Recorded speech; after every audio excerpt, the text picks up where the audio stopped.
to my right, I got my dude, Mr. Lou Diamonds, man. Poppin'. ¿Qué pasa, man? Chillin', man. Harlem is in the building. East Side Harlem, you already know. Lou Diamonds. If you don't know who I am, get to know me. All right. Yeah. Now, I known you for a few years already. I met you at a press event a few years ago. Right. So you still grinding, that's why you here. Right. But before we talk about all the stuff you got going on in the present, how'd you even get into hip-hop music? I mean, hip-hop is a culture, it's a way of living, you know. I'm from the hood, I'm still in the hood, you know. I may be fresher than your favorite rapper, unsigned or whatever, still fly than your favorite rapper. But anyway, I'm from the hood. Hip-hop is a way of living, you know what I'm saying? It's a culture. So that's what that is about. But I've been doing music since I was a kid, and, you know, I couldn't give it up. So now I'm on my way, and I'm about to come out my shell and let everybody know what I'm about. You know what I'm saying? Starting with this show right here, Freak with the Fellas. Yeah. All right, so you mentioned you're from East Harlem, right? Yeah. Now, Harlem in general has a pretty rich history for hip-hop. I mean, of course, the late, great Big L, Right. Cam and Dipset, they're still out there. Right. So, like, are you ready to carry on that Harlem movement right now? Oh, I was born ready. You know, I'm a true Harlem nigga. You know what I mean? I was born and raised in Harlem. I ain't one of them fake niggas who moved to Harlem when they was 6, 7. No, I was born and raised in Harlem. I grew up in Harlem, went to school in Harlem, dropped out of school in Harlem, got my first piece of ass in Harlem, learned how to fight in Harlem, play ball in Harlem, learned how to rap in Harlem. I am Harlem. I live in Harlem. And it's all about Harlem and the whole hood and everybody out there in the struggle trying to do what they gotta do. So I'm a real Harlem nigga. I go by the name of Lou Diamonds. If you never heard of me, you hearing about me now, and this is what it is. East Side Harlem, you already know. Yeah, I'm here. So being that you spent your whole life in Harlem and NY, of course, Right. what is your overview on NY hip-hop right now? Because people have different views on it. You know what I'm saying? So I'm curious to see what you think.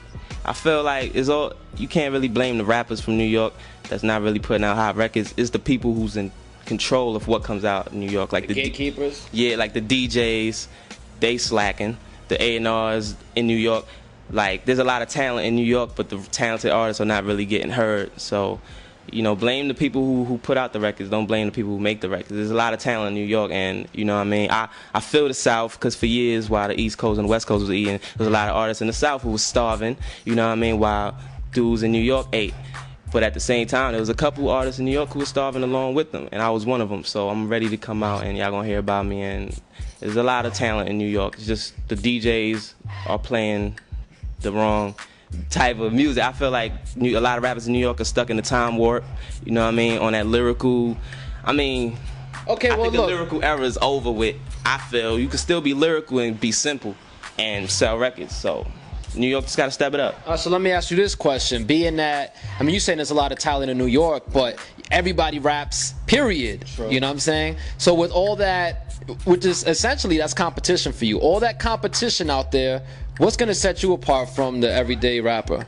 I'm going to just be myself. I'm not going to follow another artist. I'm going to just be who I am. And I think everybody's different. Everybody's an individual. So if you just be yourself, you're going to stand out from anybody. So that's what it is. All right, so in general, being that you said all that, what are some of the topics you talk about when you rap? I'm talking about shit rappers ain't talking about. I feel like poverty, you know what I'm saying, police brutality. I got this video coming out. It's called Underdog, and I'm just talking about the police, how they do us wrong in the hood, and you know, Especially in NY. yeah, it's like NYPD is just They wildin'. basically like cops are not patrolling Brooklyn, rolling through the Harlem and the hood to protect any of us. They here to apprehend us, not protect us, and their job is to protect us. They ain't protecting shit. So the police is picking on minorities because they feel we're not educated enough to do something about it. So I'm gonna put a lot of songs out to expose what they've done over the past few years. And my music is real, and I also do commercial shit and all that. I'm all around. So just you be the judge. Yeah.